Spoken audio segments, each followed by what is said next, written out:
Land. You might have heard of it. It's called California. And Brian asked if I wouldn't mind saying a few words. I said I'd be so honored, and I'll keep it short. And then I was thinking, well, for obvious reasons, I like to say I'll keep it short. I can promise that. I can promise that. But then I started thinking about everything I want to say, and I can't follow through with that. So we're going for short adjacent. It's kind of my goal in life. I think Megan B gets it. Some of the rest of you get that too. Short adjacent is a good goal. It's good. Brian and I met in a very rare and beautiful way. We are a testament to the power of the written word. We've been friends for close to 15 years, 13 or 14 years, and that has been 90% about exchanging e-letters to each other. Not like, the kids' text messages, what's up, LOL, see ya, we want to be ya, it's like really thoughtful letters. And Brian, we've exchanged close to 700 letters in all that time. I mean, approximately. I know, it's amazing. It's amazing. And never a dull moment. I think I can safely say for both of us, we're both writers and authors and creatives. And our friendship started when we met in a niche of Google called Blogland, where people blog when it was a popular thing to do. It's been replaced by YouTube and other TikTok and other things. And we just had similar friends. We kind of think in similar ways, have a similar wit. And when I saw Brian's blog, I was intimidated because Brian was the celebrity of that world. He is way more talented and way more humble, as you know, Megan. He's way more humble than he could be.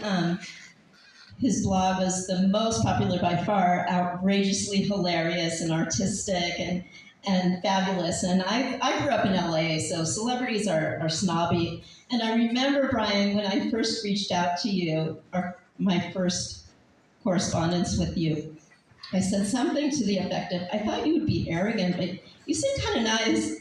And your response was so assuring and so kind that I felt like calmed and maybe even on a deeper level, I knew I had made a friend for life. And you were just so kind, as everyone, both of you are just incredibly kind, loving human beings. And over all that time, you've helped me so much with my writing, and we've shared so much about our creative projects. And I've relied so much on we exchange emails today on Sundays. Is our email exchange day.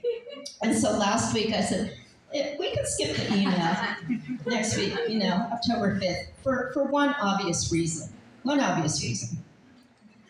We don't know if there's going to be a good Wi-Fi connection at Lionsgate. I can still find out, but we can skip it today. Okay? Yeah. So, but I go through my week, even this past week, I was thinking, I have to tell Brian this. And, I sat in front of a couple that was on a really bad date for brunch today, and I was thinking, I have to tell Brian about this date because the man was so loud, and I was just sitting there listening to him brag about his DUI, and I'm like, poor lady. But then I realized in those 700 or so emails, you've heard hundreds of my dating disasters, very similar. You don't need another one. So anyway, you, Brian, have helped me. Your constant, stable support of love and friendship. I treasure you, and you've helped me become a better artist than I ever imagined I could be, and a much better person. And I just value you so much, and I'm honored to be in your circle. Both of your circle. I'm honored to be here. Everyone here has been so warm, loving, and I'm just so happy to be here. What I find, and I've never told you this, Brian, what I find most remarkable about you you are always just zen. You are zen. You are calm and collected. And it's really easy for us to be happy and confident and or just, content in the good times. With you, Brian, when times get a little tough, you just simply kind of take it in and brush the dust off, and you stay the course, and you slay the course. And it's things that have devastated me, circumstances, and would likely devastate other people or really crush us, but you keep going. You are so clear-headed and have such a vision and internal compass that keeps you on this course, and you're really superhuman that way. You really are. You really inspire me that way. The last time I knew you to brush the dust off, you shortly thereafter met Megan, the love of your life. So now I'm turning to you, Megan, and I'm going to admit something. Californians, we express vulnerabilities. It helps us grow, and that's what I'm hoping for. So when Brian first sent me a picture of whatever Jewish dish it was, I don't remember what it was, but latkes. I was thinking it was either latkes or challah bread. When they first started dating, Brian sent me a picture. You've sent many pictures of scrumptious foods that cost me no calories. Thank you for that. And the first one, because I'm Jewish, and so the first one, I was just like, wow.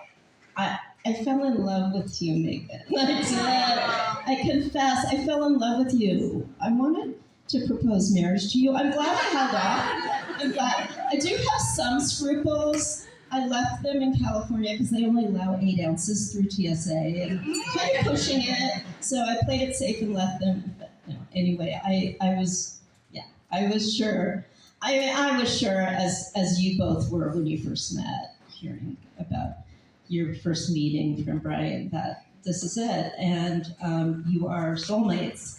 And what I love most now, turning to you as a couple, what I love most about you two as a couple is you do everything your way, on your terms, without regard or fear or any concerns for how things are supposed to be, societal norms, rituals. You don't care about any of that.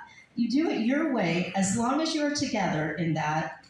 You have been a we since the day you met. We Californians would love you in California. You're welcome to visit me anytime because you have one pronoun and one only. It's we.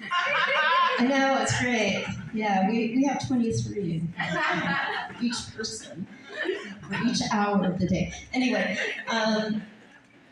and as long as you're together in it, and as long as you have fun and delightful magic and do it your way.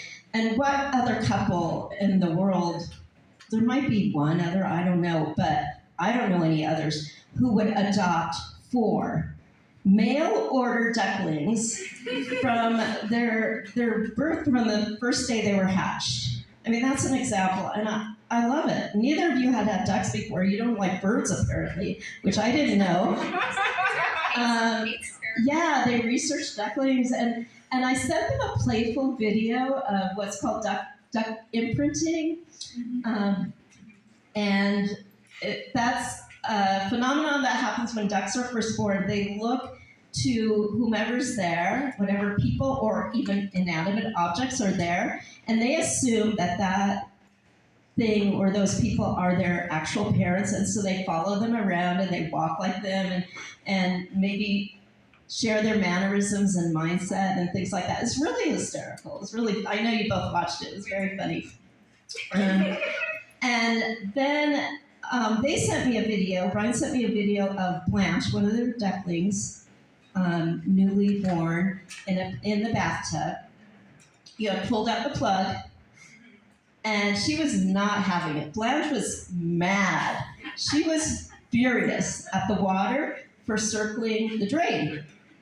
And of course, we know water does that because of the laws of science and gravity and H2O molecular structure and centrifugal force and northern versus southern hemisphere, which apparently dictates the direction. I know, I'm confused like you are, sir. I'm so confused. By the way, if anyone, I just saw your face and I could relate. I could relate. I don't mean to call you out, sir, the handsome man with the bow tie. It's real. Are you a scientist? No. Okay. I know. You got a great bow tie too. Thank you. Yeah, gotcha. Anyway, so by the way, on that note, if anyone here at some time during the reception can explain to me that sensation of the water circling the drain, please don't. Don't. I won't understand it. I don't care. I'm with Blanche. And Blanche is with you, and that mindset that she's imprinted from you. We don't have to do things in a certain way. We don't have to follow any particular laws, and it's just about fun. And damn you, water, for leaving. I wanted you to stay here with me in the bathtub. And so now transitioning to you again as a couple. Wait, I want to step back because the most unusual part of my speech I forgot, which is I want to give you an imitation of Blanche when the water's circling the drain. And I almost forgot this because I didn't want to embarrass Blanche. I have no shame, so I'm good doing this. It's like a quack bark. That's all I can call it. It's like a quack bark, right? It's like, it really is, but it's in one syllable. Like mine was like 23 syllables, but she does it in one syllable. It's amazing.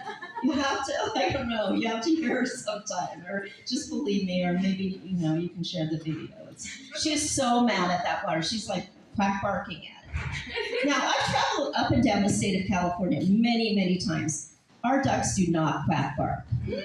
Blanche, though, she does. She does. She's taken on your attitude.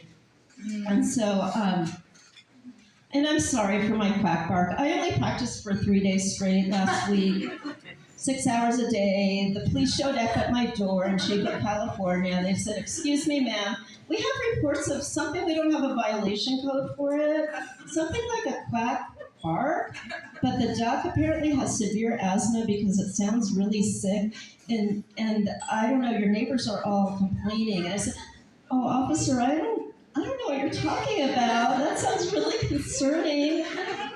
You may go now." And then the officer ran scared. If the officer shows up here, just give me a heads up. I'll put my sunglasses on and I'll stop the quackery. So now, back to you two. As you begin your married life together and share countless, many wonderful moments that are even more amazing than today, and you will. For a lot of couples, that the wedding day is the highlight, but for you two, this is just one of so many more infinite moments and memories that are indescribable for you.